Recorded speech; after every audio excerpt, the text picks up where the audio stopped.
La deuxième phase des Volleyades 2024 débute cet après-midi ici à Angers, au Pont de C, dans ce gymnase Athlétis 2.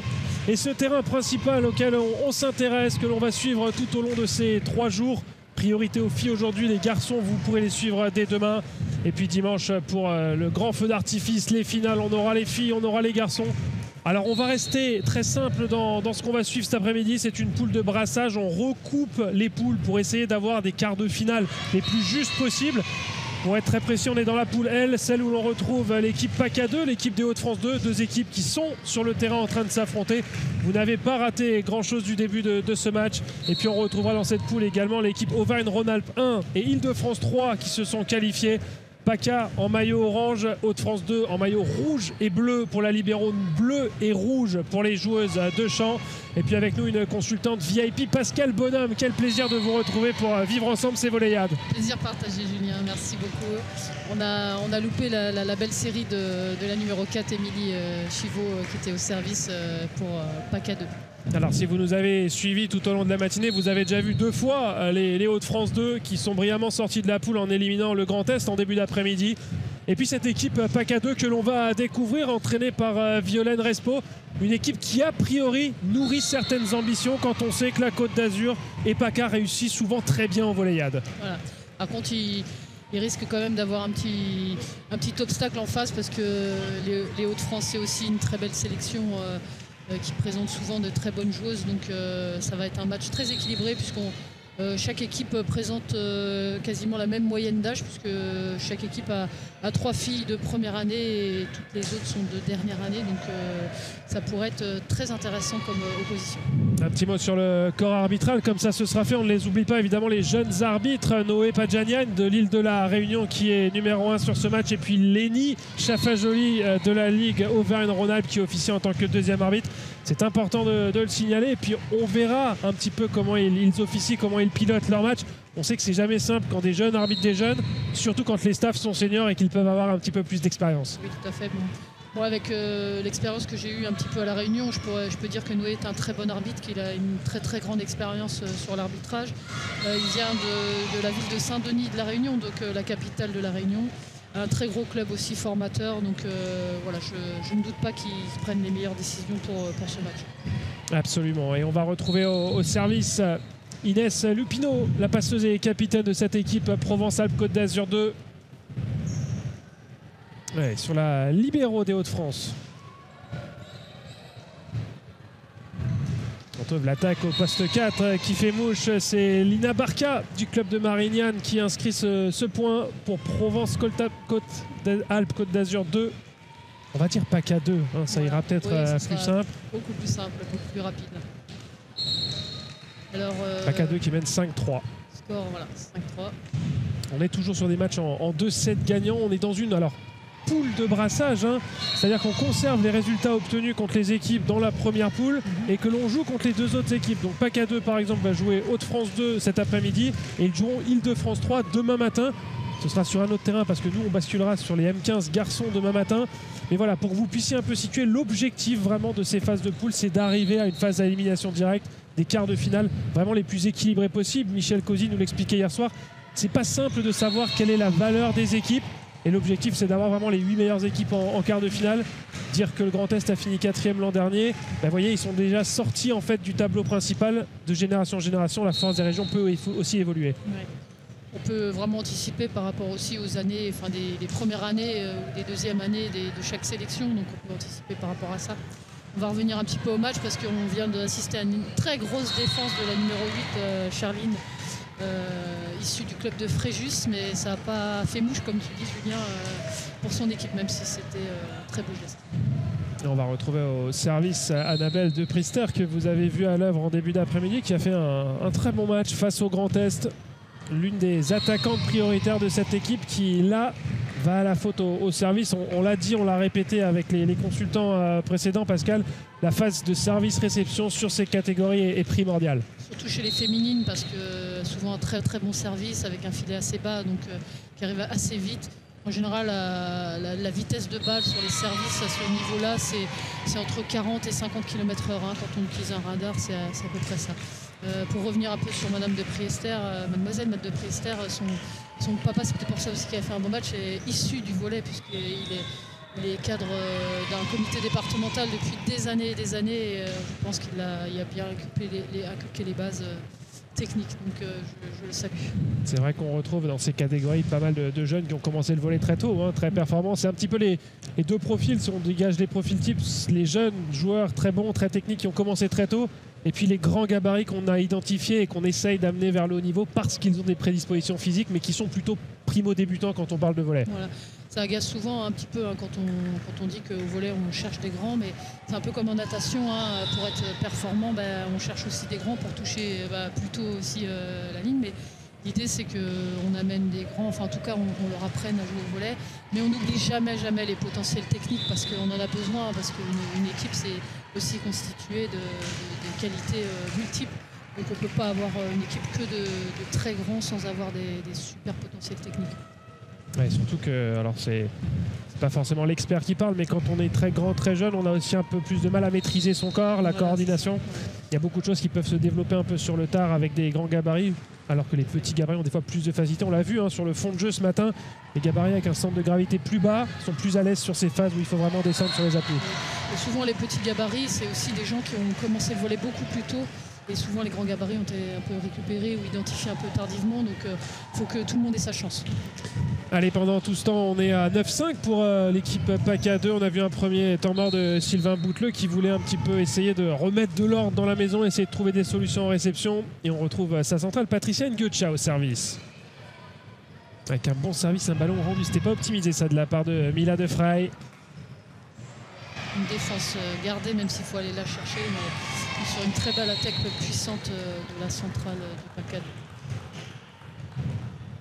Allez, on va resserrer les lacets pour Chiara Brignon, l'une des joueuses de première année de cette équipe PACA 2, qualifiée pour les phases finales M13 avec son club du Pays d'Aix-Venelle.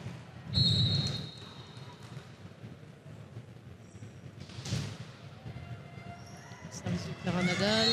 Ouais, réception difficile là pour Annabelle de Priester. Très bon service ligne de Clara Nadal qui est issu du club du Voléro. Ouais, on a quelques joueuses du Voléro, le Canet. Très gros club. Voilà.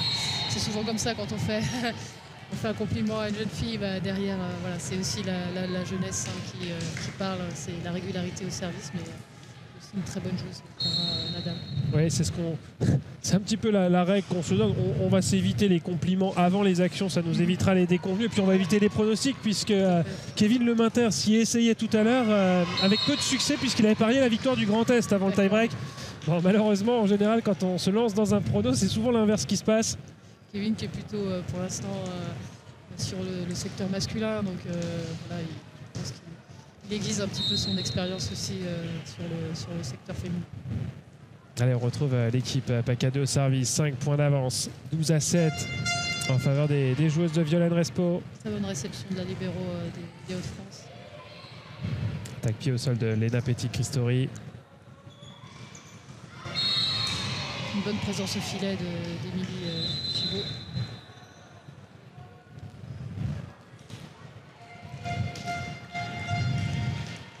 C'est une joueuse qu'on n'avait pas ou peu vue depuis le début de la compétition, Léna Petit-Christori. C'est Capucine Lecoq qui était la centrale titulaire qui est laissée au repos. Alors peut-être qu'aussi il y a l'enchaînement de matchs à gérer. Hein. C'est le 3e match de la journée pour cette sélection.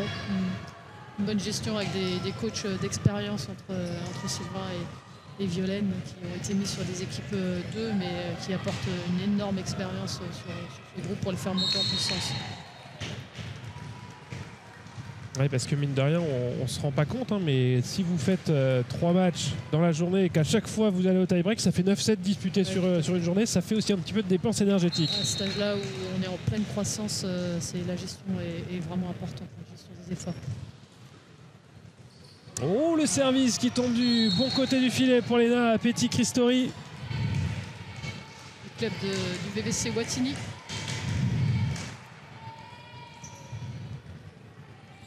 On signe de Sylvain à sa joueuse pour essayer de continuer à performer au service. Ouais, celui-là est passé de justesse, peut-être rajouter quelques watts d'intensité. Voilà, ça a été mieux fait vers le poste 1. Une variété aussi, puisque varier son service. C'est bien fait ça par le centre avec Alexia Berthaud, mais le jeu qui se poursuit à 3 mètres. La belle attaque, cette fois-ci de Lina Barca derrière la ligne des 3 mètres. Qui joue à la pointe, enfin qui joue sur la pointe, enfin sur la pipe. C'est assez rare quand même le jeu en pipe chez les féminines, donc c'est intéressant de le souligner. Ouais, c'est vrai qu'on a vu un petit peu de jeu derrière la ligne arrière, mais pas tant que ça. Hein. C'est pas une arme qui est beaucoup utilisée. C'est pas beaucoup utilisé, donc c'est intéressant de le voir sur ce niveau-là. La belle présence au filet d'Annabelle de Priester. Qui est bien sûr toujours la fille de Gilles de Priester. On a aussi la petite sœur de Jade de Fray dans l'équipe des Hauts-de-France. Avec le numéro 1. Une passe de loin, c'est difficile à emmener. Qui était bien négocié par l'attaquante.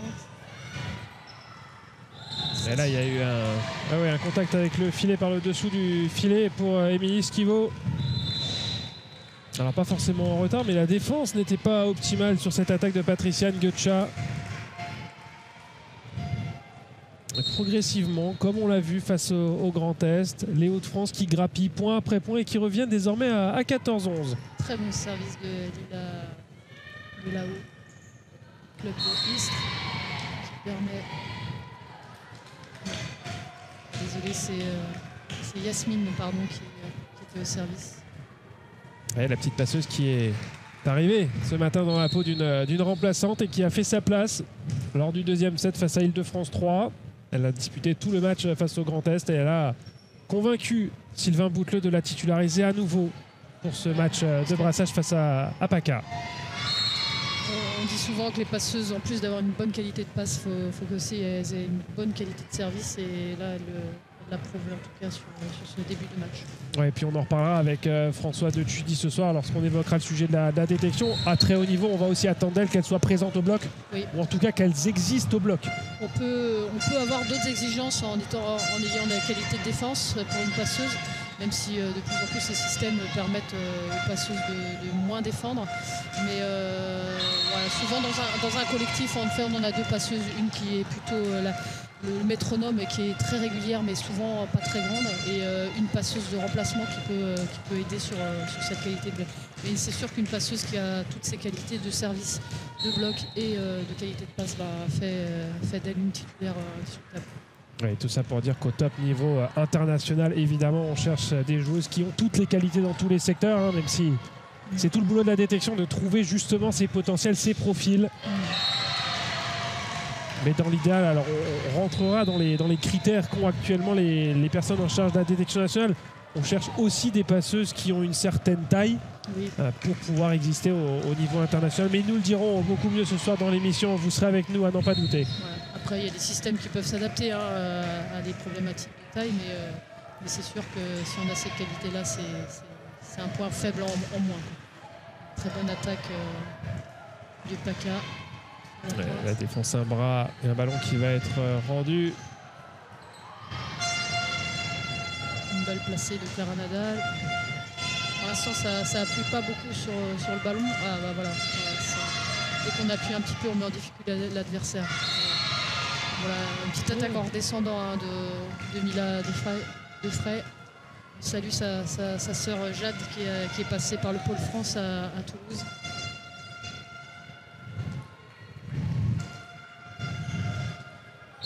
Et on retrouve Inès Lupino au service, 17-13. PACA 2 qui navigue toujours avec quelques petites longueurs d'avance.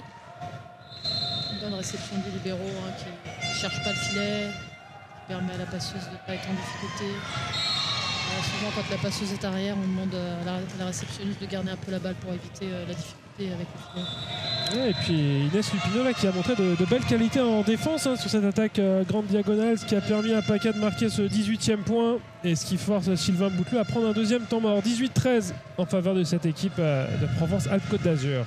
Pour l'instant, si on doit parler un petit peu déjà du score, c'est 16-13 18-13, ouais. Merci. Et en fait, moi, je dirais que l'équipe des Hauts-de-France montre une bonne qualité de service. et plutôt le PACA, surtout une bonne qualité de défense avec des joueuses offensives plutôt. Donc c'est ce qui fait un petit peu la différence pour l'instant, c'est qu'elles appuient un petit peu plus que les Hauts-de-France. Mais les Hauts-de-France peuvent faire mal au service. Ouais, alors on va continuer de souligner aussi tout le côté émotionnel, hein, surtout sur ces catégories d'âge. Et puis plus on va se rapprocher des finales, mais plus ce sera présent parce qu'on sentira l'enjeu grandir. Depuis ce matin, cette équipe des Hauts-de-France est relativement surprenante de ce côté-là. Elles ont un calme absolu, y compris quand les situations ne sont pas favorables. On a l'impression qu'elles sont là, vous savez, avec l'esprit de n'avoir rien à perdre. Et du coup, il n'y a pas trop d'angoisse, même avec 5 longueurs de retard. Elles essayent de reconstruire, de revenir progressivement. Il y a les qualités des joueuses, bien sûr, mais il y a aussi le rôle de l'entraîneur aussi, hein, qui peut calmer et qui peut déteindre un petit peu sur son groupe. Et du coup, je pense que Sylvain là-dessus est un bon exemple. Le premier arbitre qui a appelé les deux capitaines. Un match 100% maîtrisé, hein, pour l'instant par le jeune arbitre réunionnais. Noé Padjaniaï. Son nom n'est pas facile à prononcer. Ouais, mais on fait l'effort, Merci. C'est important. C'est important. L'expertise de Julien. Allez. Annabelle Despriester au service. Elle ne me fait pas mentir puisqu'elle fait un service quand même qu'on appelle un service let. La passeuse qui doit beaucoup bouger mais qui parvient à délivrer un bon ballon attaqué sur la ligne par Mila de Frey. Bien compensé par la poste 6 hein, qui est dans le système, ce qu'on appelle le système Farges, qui renforce la ligne puisque le bloc était intérieur. La bonne présence au bloc, cette fois-ci c'était Patricia Nguetcha, mais le jeu qui se poursuit, elles se sont bien soutenues, c'est dommage cette petite faute sur ce ballon qu'elle a souhaité pousser à 10 doigts, Chiara Brignon. Après la balle était un petit peu hors mire, donc elle a eu du mal à la gérer, qui était un peu sur son épaule gauche et du coup elle a eu peur de la mire, je pense. 18-15, les Hauts-de-France qui grappillent doucement, mais pour l'instant cette équipe du PACA 2 qui fait la course en tête depuis le début du match. Encore un très bon service. Des Hauts-de-France. C'est sûr que si PACA baisse un peu au niveau de l'attaque alors que c'est un de ses points forts, ça commence à être difficile et ça donne l'occasion aux Hauts-de-France de revenir dans cette partie.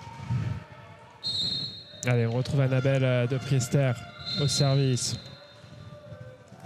Bon service encore et un ballon qui repasse de l'autre côté directement. On se bat mais il va tomber ce ballon avec la très bonne présence au filet de Mila de Frey. Si on doit regarder un peu des statistiques, je dirais que Sylvain a donné cette consigne de servir la ligne pour gêner la pénétration de la passeuse. Et donc ça fait mouche comme tu dis. Ouais, c'est ce qu'on disait, il y a la consigne tactique, mais il y a aussi la capacité de la joueuse à cet âge de l'exécuter avec la marge d'erreur que ça comporte, soit vers l'extérieur du terrain, soit vers le poste 6. D'où l'importance d'avoir des joueuses techniques aussi pour pouvoir exécuter les consignes du coach et pouvoir apporter un bonus à son équipe.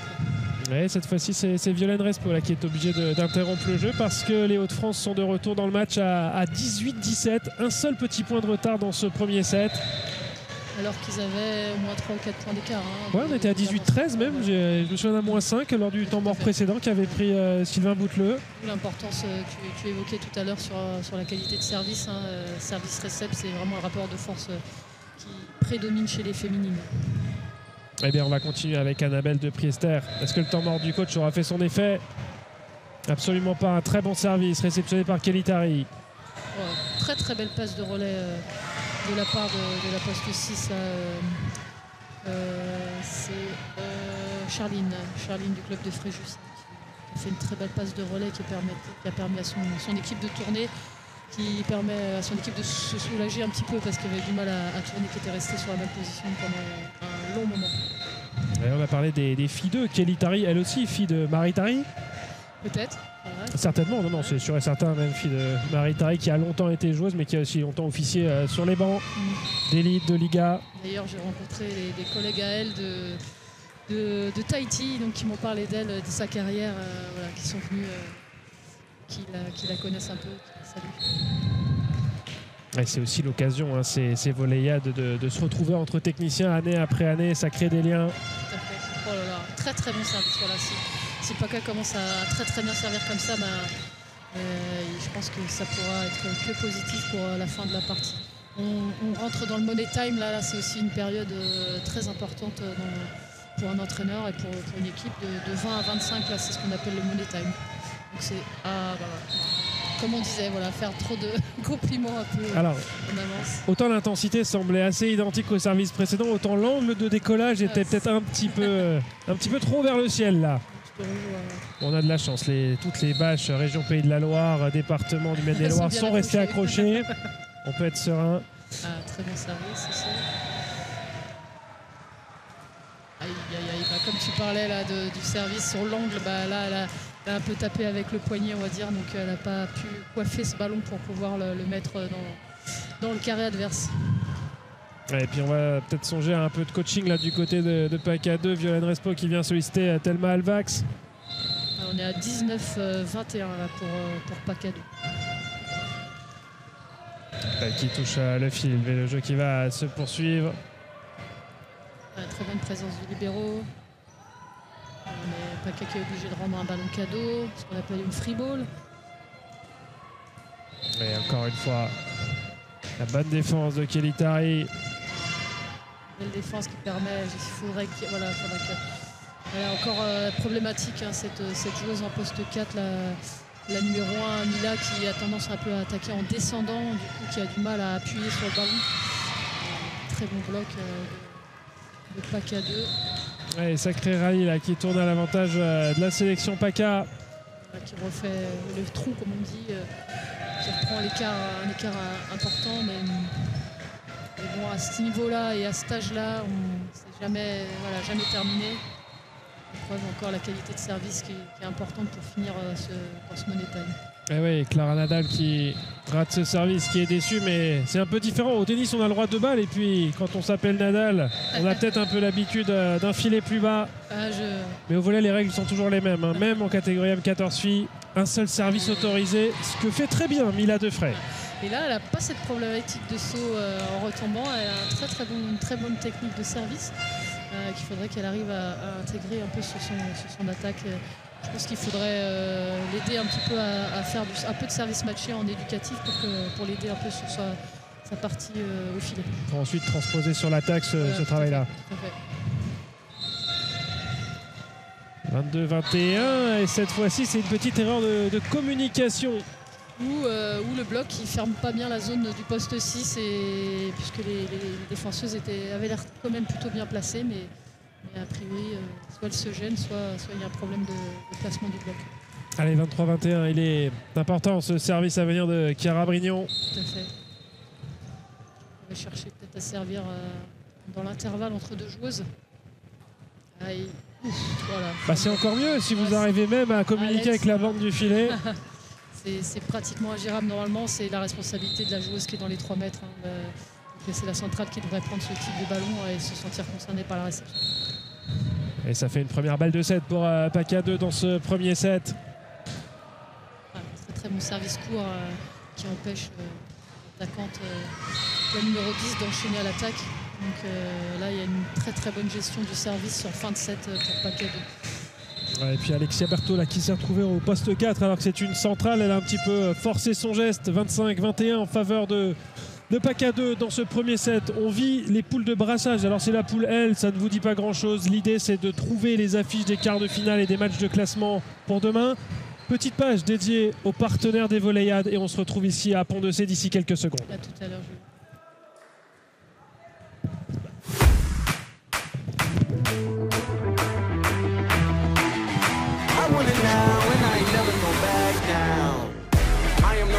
Citizen. Nope. Do you understand what you're witnessing? You cannot tell what the difference is. I want it all and I'm winning it. I do not care about opinions. Time to make a few decisions. So I can take a resist and solve it straight to the top. I can't see myself. À tous ceux qui font le sport, le Crédit Mutuel donne l'élan.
De retour ici à Athlétis 2, ce gymnase qui accueillera dimanche les finales des Volleyades 2024. Alors évidemment, on dit par abus de langage que c'est la ville d'Angers qui accueille ces Volleyades, mais ça concerne 4 communes, 3 clubs supports. Et on a la chance d'être ici au Pont de C dans un magnifique gymnase. Vous entendez qu'il y a du bruit, il y a de l'ambiance, il y a des coups de sifflet parce qu'il y a 2 terrains. Il y a le terrain féminin, le terrain principal que l'on suit, celui sur lequel se dérouleront les finales. Et puis il y a un terrain masculin qui est de l'autre côté. Alors de là où on est, a priori, ça devrait être quelque chose comme Nouvelle-Aquitaine contre Auvergne-Rhône-Alpes. Hein. C'est du rouge contre du rouge et blanc. Ouais. C'est assez loin depuis notre poste commentateur. Je confirme. C'est ça. En tout cas, je suis certaine que c'est la Nouvelle-Aquitaine en blanc et orange. Et chez les garçons, je suis aussi quasiment sûr que ce soit une des équipes de Rhône. Bon, bah, vous avez l'œil bien aiguisé, Pascal. Nous, on va se concentrer sur les féminines aujourd'hui. Et puis, évidemment, vous aurez la compétition masculine demain, tout au long de la journée, sur ce terrain 2 du gymnase Atlantis. Avant dimanche, les matchs de classement, la petite finale, la finale féminine à 13h30, la finale masculine à 15h30 en clôture de cette édition 2024 des Volleyades. Et puis, le programme pour cette fin de journée à partir de 18h. Alors évidemment ça va dépendre du scénario de ce match. Hein. Si on va jusqu'au bout du suspense, au bout du tie-break, l'horaire sera décalé, mais en théorie à 18h le dernier match de la journée. Île-de-France 3 face à Auvergne-Rhône-Alpes 1, toujours encore une fois dans le tableau féminin. Et puis ce soir le rendez-vous, l'émission rétrospective pour fêter ensemble les 20 ans des Volleyades. On se concentrera sur la génération et la période qui va de 2011 à 2016. On parlera d'Elena Cazot, de Lucille Giquel, de Jean Patry, de Stéphane Boyer et de détection nationale. Ne rate rien. On parlera même d'un manga, tiens, IQ, qui pourrait attirer de nouveaux licenciés pour une fédération française de volley qui va bien, puisqu'on a à nouveau franchi le cap des 200 000 licenciés il y a quelques jours. Félicitations à tous les clubs formateurs qui assument l'encadrement de tous les jeunes qui arrivent suite au bon résultat de l'équipe de France aux Jeux Olympiques. Donc Sylvain Boucleux qui décide de repartir sur la même rotation et la même composition d'équipe. Violaine qui a un petit peu modifié son effectif, des stratégies d'entraîneur pour essayer de remporter ce match. Alors Noé annonce, nous on voit la balle bien sûr dehors et Noé annonce balle touchée. L'arbitre, le premier arbitre de cette rencontre annonce la balle touchée. Vous voudriez un challenge peut-être là-dessus? Je pense, ouais. Je pense qu'en début de partie, l'entraîneur ne prendrait pas... Oh, vous ne savez jamais. On a vu des challenges à 0-0. Tu as raison. On en a vu. Tu as raison. Très bon bloc de Lila, du club de Istres, qui a encore des qualités de morphotype qui permettent aussi d'apporter des points à son équipe. Ouais, c'est des points qui font du bien. C'est un bloc en 1 contre 1. Et on retrouve au service Émilie Schivot. Serait-ce la fille de l'entraîneur l'italien Schivot? Est-ce qu'il s'appelle Schivot ou Schiavo? J'ai un doute, l'entraîneur qui est désormais au Pays d'Aix-Venelle. Mais j'aurais dit Schiavo. Voilà. Bon, on va vérifier, mais en tout cas, elle évolue au club de Villeneuve-Loubet, ce qui voudrait dire qu'elle n'aurait pas suivi papa au Pays d'Aix. Bon, pourquoi pas, hein. Peut-être que la maman est restée sur la Côte d'Azur. Quelle culture, ce Julien, quelle culture. Encore un très bon service, une bonne vitesse de balle au service. Oh, celui-là il va pas passer. Ça, c'est ces petites erreurs qu'on peut gommer au fur et à mesure de la compétition, parce que la prise de risque est trop importante. Ouais. Surtout qu'on parlait juste avant, au début de cette deuxième manche, de la consigne aussi de chercher à faire le moins de fautes possible du côté des Hauts-de-France. Donc c'est une erreur qui est impardonnable pour peut-être Sylvain, même si c'est le début de partie. On est déjà à +2 du côté PACA 2. Ouais, 4-2 dans ce début de deuxième set. On retrouve Alexia Berthaud, pensionnaire du club de Cissouin dans le Nord. Encore une très bonne réception du côté PACA. Un bloc-out. Bon bloc-out, Alexia. Voilà, pour Lina. Ouais, ça aussi, ça fait partie de la palette de l'attaquante, cette capacité à marquer des points sur cette situation de block-out. Alors non seulement ça fait un point de plus sur le tableau de score, mais en plus ça a tendance à frustrer la bloqueuse de prendre un block-out. C'est indéfendable du côté de la ligne arrière. Très bonne réception de Libero, qui est aussi une très bonne joueuse. Elle fait très peu de fautes en réception. Une grosse prise de risque du côté PACA. Moi je vois la balle dehors. Voilà. Ouais, c'est confirmé par le premier arbitre. C'est l'impression qu'on a, mais c'est vrai qu'avec la hauteur, alors c'est un bonheur d'être aussi haut pour pouvoir observer les différentes situations de jeu, mais pour pouvoir juger si les ballons sont sur la ligne, juste à côté, de quel côté en tout cas, c'est pas toujours évident. Et la réception de Pakala en difficulté. C'est encore la bonne joueuse Annabelle qui sert très très bien dans cette équipe des Hauts-de-France, qui est issue du club de Dunkerque Grand Lille. Il me semble une très bonne section sportive qui forme aussi, qui aide à la formation des joueurs. Merci à toutes les sections sportives des régions et des territoires. La passe de transition de Kelly Tari.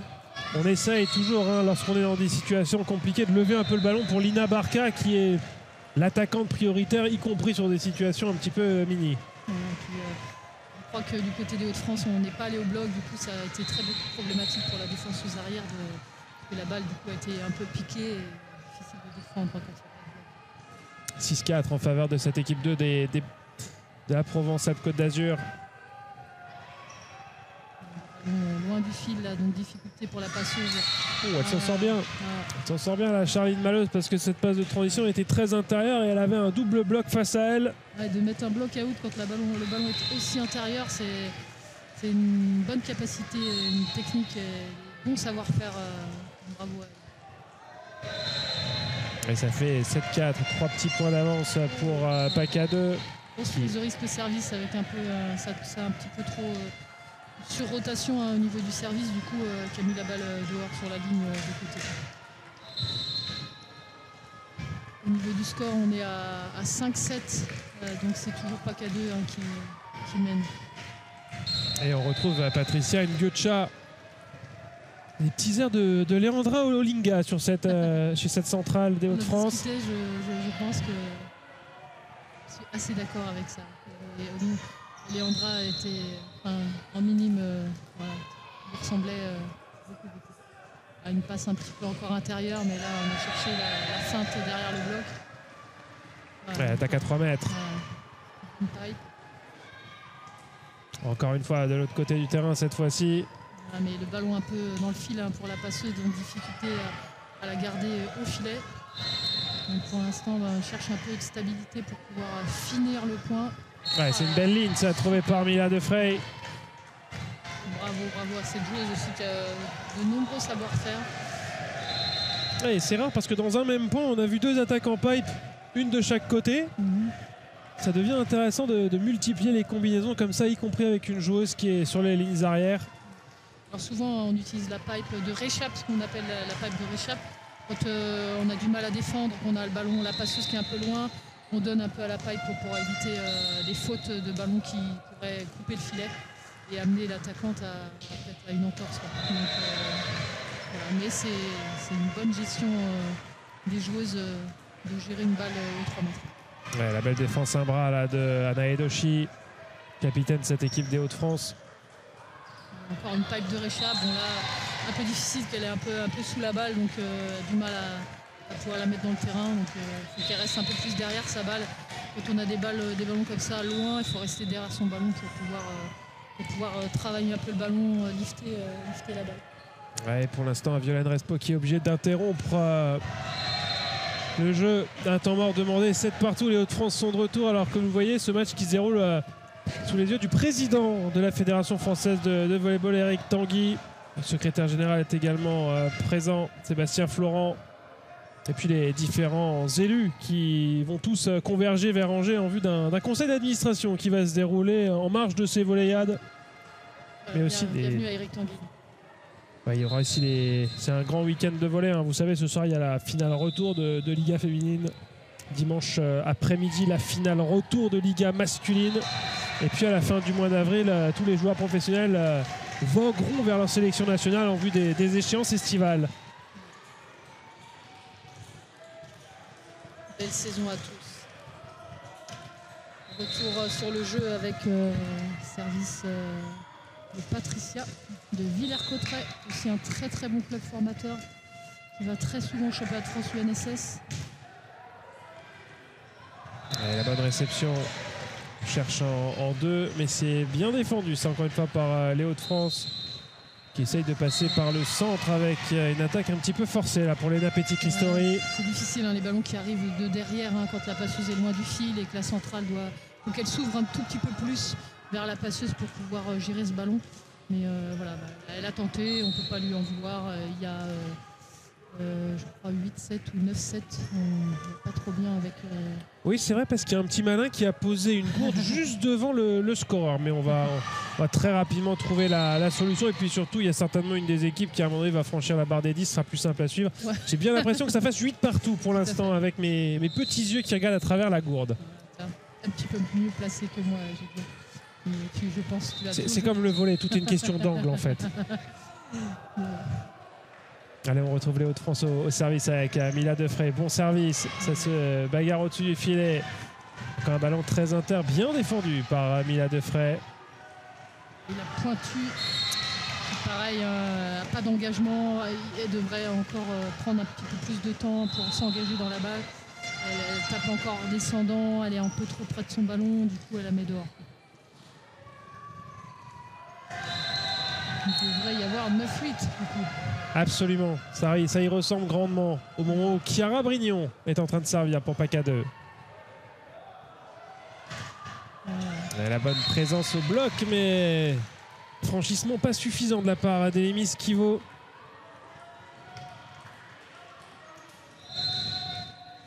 France qui récupère le service. Ouais, 9 partout. Léna Petit et Christori au service. Un grand gabarit, très longiligne. Ouais. Très bon service toujours dans la zone qui est annoncée par l'entraîneur, hein, la zone du poste 2. Toujours pour servir derrière la passeuse. Un bloc bien présent là avec Alexia Berthaud qui a fait le boulot et qui permet aux Hauts-de-France de passer devant dans ce deuxième set. Si elle maîtrise techniquement, elle devrait servir vers la passeuse. Voilà. Long ligne cette fois, mais qui embête en effet grandement la distribution du jeu de PACA 2. Le ballon au cœur de terrain défendu par Lina Barca, sollicité à 3 mètres.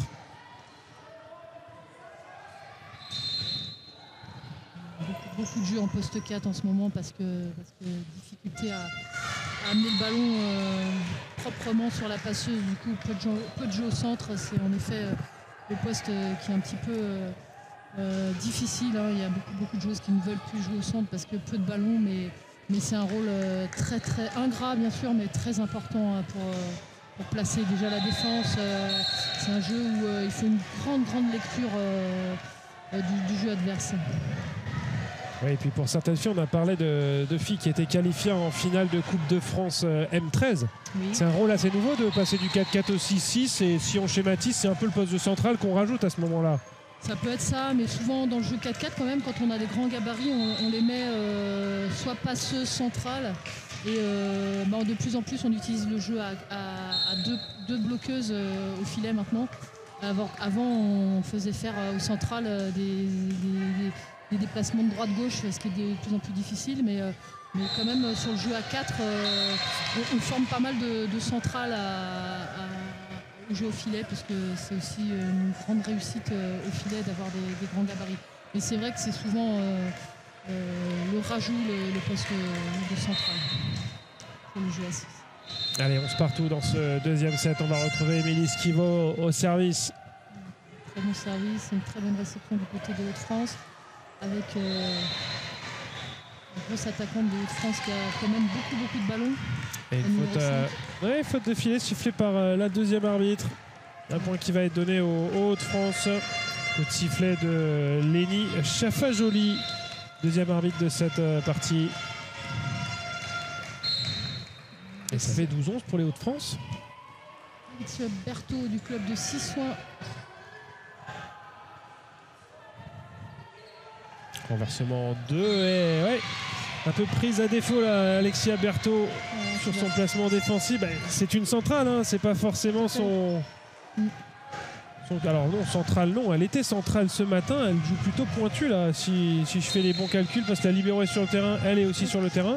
Et oui, sauf si il a mis la libéro sur une autre joueuse. Effectivement. Voilà, parce qu'elle s'est quand même échauffée au centre au début de la partie, donc on verra, mais il me semble qu'elle est centrale. Je pense que la libéro a remplacé... Ah. Voilà, alors c'est une centrale, donc en effet. Donc ça veut dire qu'on a une centrale au service. Ben non, oui, exact. Alors je pense qu'il doit faire Un schéma ça tactique m'étonnerait que ce soit la centrale, la numéro 4. Hein, mais non, absolument pas. Mais c'est peut-être. Ouais, c'est ça. C'est peut-être un schéma tactique qu'on ne peut pas rapprocher de celui qui est habituellement utilisé en pro. Voilà. En tout cas, c'est un système qui fonctionne bien, hein, puisque pour l'instant, les Hauts-de-France sont devant et prennent une deuxième petite longueur d'avance, 14-12 dans ce deuxième set. Je pense qu'Alexia, quand elle passera devant, elle rejouera au centre. Que la numéro 4 jouera à l'aile. Ouais, c'est vrai qu'il faut qu'on soit. Sauf s'il joue avec un système à 3 centrales, c'est souvent ça aussi. Mais je me suis posé la question tout à l'heure, parce que c'est vrai que Patricia Nguetche, on l'a vu au centre. Ouais. On voit Léna Petit-Christori au centre. On voit Alexia Berthaud au centre. Je pense qu'il joue avec un système à 3 centrales. Alors c'est un système assez complexe, surtout pour la libéro qui ne remplace jamais la même joueuse en fait. Et souvent le système à 3 centrales, c'est la Poitou, elle doit avoir 2 postes en 2 et un poste au centre. Et dans les centrales, il doit y avoir une fille qui doit jouer une fois en 4 et 2 fois au centre. C'est ça un peu les systèmes à 3 centrales. C'est un système qui me demande beaucoup de travail, mais c'est un système très intéressant pour la polyvalence des joueuses. Donc moi j'aime beaucoup ce système, je l'ai beaucoup utilisé en pôle. Ouais, c'est vrai que quand on parle des postes à l'heure actuelle sur des volleyades, M14 filles, on l'évoquera ce soir avec des filles comme Alizé Cambera-Béraud, Juliette Gélin qui ont joué R4 à l'époque au volleyades et qui ont basculé vers un autre poste. Ouais, voilà. Elles étaient très très performantes au volleyades et pour accéder au très haut niveau, elles ont sacrifié cette envie de jouer à l'attaque pour essayer d'atteindre leur meilleur niveau et de mettre en avant leurs qualités premières qui sont le jeu défensif. Ouais, Kevin Tilly nous parlait aussi de la génération 90 avec un Genia Grebenikov qui était un R4 très performant à l'âge des volleyades. Hubert Hainaut qui était un excellent joueur sur Asnières en attaquant et qui a été un des meilleurs libéraux au monde. Oui, mais qui avait quelques gènes R4 quand on voit ce que fait Mathis actuellement avec Nantrezé. Ouais. Oh, elle allait dans le carré magique celle-là. Exactement, très bien vu par l'arbitre Noé qui a vu cette balle passer sur ce qu'on appelle le carré magique en effet dans le coin du poste 5. Allez, changement du côté de PACA 2, l'entrée en jeu de Thelma Alvax à la place de Charline Malos. On revient sur le schéma qu'avait utilisé Violaine Respo lors du premier set. On est à 13-5 pour des Hauts-de-France, c'est les Hauts-de-France qui mènent PACA 2. C'est un peu la première fois que je vois la libéro des Hauts-de-France en difficulté, avec un très bon service au niveau des épaules qui demande techniquement qui demande l'obligation de sortir de la trajectoire pour pouvoir la prendre de côté, ce qu'on appelle les réceptions latérales. Donc je pense que là elle va se méfier cette fois-ci sur la profondeur du service. Et là une très bonne alternance, c'est dommage qu'elle ait raté parce que je pense que la consigne était d'alterner court-long, en tout cas long-court, le premier était long. Et là elle a raté son service court, mais c'est aussi une tactique de service très utilisée, très efficace pour déstabiliser la réception adverse. On retrouve Patricia Nguetche au service 16-14 en faveur des Hauts-de-France. Service vers la ligne qui met en difficulté la réception des PACA. Toujours dans la consigne de jouer derrière la passeuse. Donc servir court en 2 ou servir long en 1 qui gêne beaucoup la distribution de la passeuse puisqu'elle est obligée d'être dos au fil pour faire le tour du ballon et pour pouvoir jouer en 4. C'est aussi une tactique très efficace. Et puis c'est un vrai exercice technique de servir de 5 vers 2 ou de 5 vers 1. On a plutôt l'habitude de voir 5 vers 5 chez les centrales. Ouais. Celui-ci était long, on avait l'alternance court-long mais trop long pour le coup. 17-15. 2 victoires pour les filles de Violaine Respo ce matin dans leur poule. Face à Auvergne-Rhône-Alpes 1. C'était en début d'après-midi et face à la Normandie, si je ne dis pas de bêtises, qui était dans cette poule D. Il faut encore à l'attaque, la problématique de Mila à essayer de monter le coude pour pouvoir échapper à cette bande blanche et pouvoir être efficace à l'attaque. Donc je lui conseillerais de lever un petit peu plus le coude et taper en montant pour pouvoir être plus efficace et ennuyer un petit peu le jeu de PACA. Réception un peu longue, la passeuse en difficulté.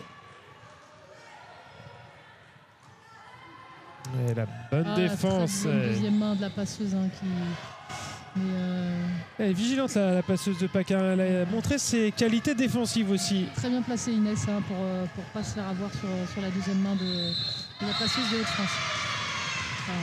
Attaque, ligne. C'est plusieurs fois hein, qu'on constate que parce que en fait l'équipe des Hauts-de-France bloque intérieur avec des fois ont du mal un peu à renforcer la ligne. Du coup PACA prend cette initiative d'aller attaquer la ligne et gêne beaucoup la défense des Hauts-de-France. 17 partout, le service pour PACA 2. Voilà, elle tape un peu en montant, donc une attaque un peu plus efficace. Elle s'est un peu trompée, un ballon qui est peut-être un peu dans le fil pour Thelma Alvax. Et on va retrouver Mila De Frey au service. 18-17. Elle doit être en confiance en allant à service puisqu'elle a effectué une bonne attaque là juste avant, donc je pense qu'elle devrait faire un très bon service. Voilà, qui gêne en plus beaucoup la réception de PACA 2. Ouais, ça manquait un peu de réactivité là sur cette feinte. On constate un peu que les deux équipes ont du mal à faire les points directs à l'attaque, donc il y a beaucoup de balles placées en ce moment et donc une grosse vigilance en défense pour aller chercher ces balles placées. 18 partout. Le chassé croisé se poursuit. Bonne réception. Yasmine Benassen qui enfin, donne... un peu de jeu au centre, mais la passeuse a décalé sur l'épaule gauche de la centrale, donc elle n'a pas pu s'exprimer sur le centre. C'est la frustration, hein. On dit souvent à la passeuse de jouer sur l'épaule droite, surtout pour une droitière bien sûr, pour qu'elle puisse s'exprimer, s'appuyer sur le ballon, alors que là, pour une fois, elle avait un ballon, le ballon l'a débordé et du coup, elle n'a pas pu s'exprimer. La frustration de la centrale est apparente. Ouais, et puis la frustration de la passeuse, prise en individuel sur ce temps mort demandé par Sylvain Bouteleux. C'est le boulot de Laurine Pat d'échanger avec sa passeuse Yasmine Benassen pour essayer de trouver des solutions, les meilleurs choix possibles tactiquement. Alors notamment en essayant peut-être de jeter un petit œil de ce qui se passe de l'autre côté du filet, où comment sont positionnées les bloqueuses, qui sont les bloqueuses qu'elle a face à ses attaquantes. 19-18 en faveur de la sélection Provence-Alpes-Côte d'Azur. Pour présenter aussi l'entraîneur adjoint de PACA qui vient de donner une consigne tactique à la serveuse actuelle, c'est Gaëtan Carbon qui a donné une consigne à la numéro 3 de PACA. Très bon service, court, derrière la passeuse. Elle est sanctionnée là-dessus, Inès Lupino. C'est un ballon qui semblait être, un échange qui semblait plutôt tourner en faveur de PACA. Il y a cette petite faute au filet de la passeuse du sud-est de la France. Et on change de passeuse du côté des Hauts-de-France. Louise Dossi qui prend la place de Yasmine Benassen. S'il jouait en système à 3 centrales, il est en train de faire un double changement. Ah, effectivement, alors ça c'est un changement plus pour le service qu'on a déjà vu un petit peu plus tôt. Léna Petit-Christori qui cède sa place à Sierra Mesgen, que l'on a vu capable de bien attaquer, de bien servir aussi. Qui est revenu au score, puisque c'était les Hauts-de-France qui dominait jusque-là. Ouais, le contact n'était pas hyper académique, mais il met en difficulté la réception. Un ballon qui est rendu. Ouf, la bande du filet, ça tourne dans le bon sens ça, pour Annabelle de Priester. C'était pas forcément écrit. Donc un très bon changement de la part de Sylvain, même si la maîtrise technique n'était pas optimum. On va voir si le prochain service... Ouais, on va essayer d'optimiser un peu le contact. Tout à fait. Ballon qui tournait beaucoup. C'est Syrah du club de Valenciennes qui est en service. Je pense que c'était un peu maîtrisé au niveau de la main, mais elle a cherché un peu de vitesse et elle a oublié un peu de frapper sur le sommet du ballon. Il y a un problème de lancer là sur cette exécution. Un peu déçu parce qu'elle espérait apporter plus à son collectif en rentrant dans la partie. Ouais, et puis ça fait une erreur assez grossière quand vous avez comme ça 2 services dans le match. C'est compliqué dans la tête de rester dedans. Mais on aura forcément encore besoin d'elle tout au long de ce week-end. C'est certain. Une balle un peu approximative qui est difficile pour nous à voir parce qu'il y a un petit reflet là sur le terrain. Et c'est la décision de l'arbitre de Noé qui qu'elle est bonne. Ouais, ce qui est sûr, c'est qu'elle tombe proche de la ligne. Et c'est vrai que de là où on est, c'est assez difficile de le juger. Lui est mieux placé, hein, ça tombe de son côté en plus. 21-20. On va lui faire confiance et Paca repasse devant. Absolument, mais l'arbitre a toujours raison. Tout à fait d'accord. Surtout quand il vient de la Réunion. Même quand ça peut être frustrant.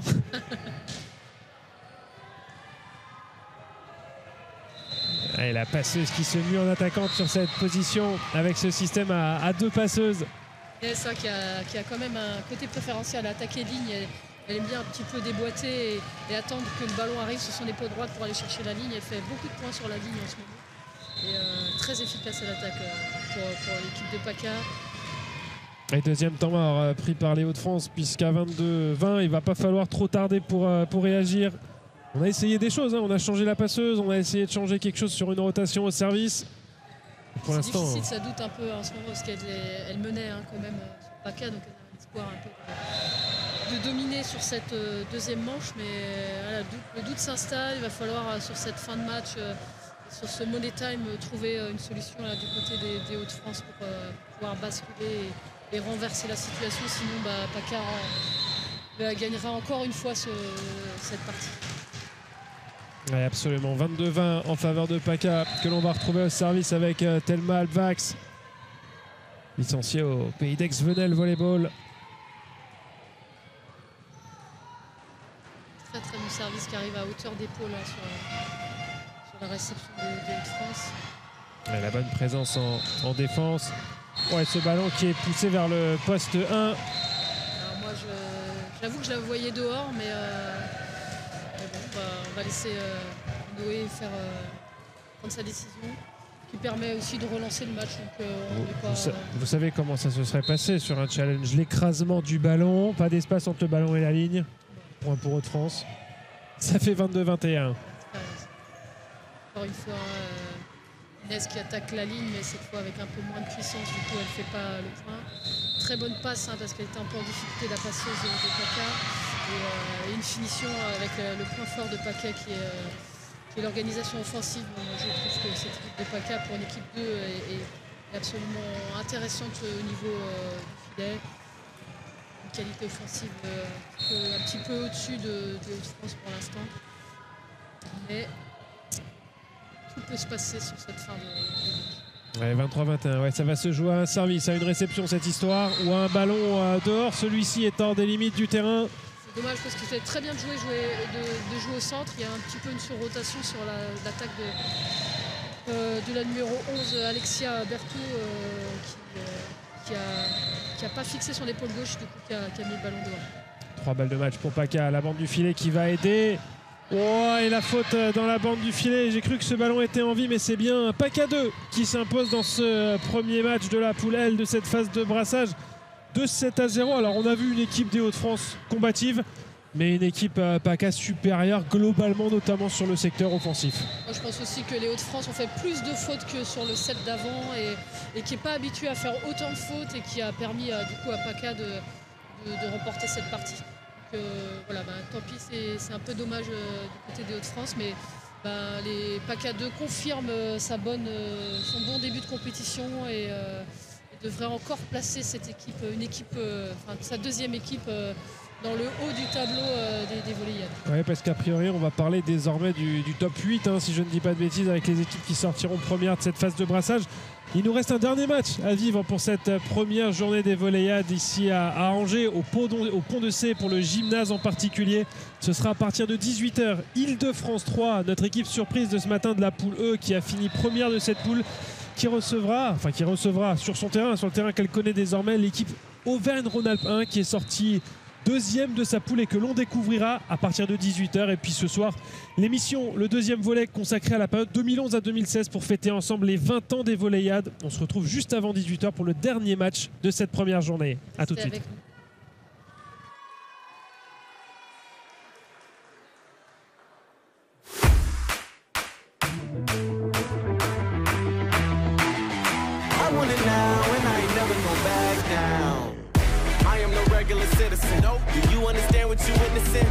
cannot tell what the difference is. I want it all and I'm winning it.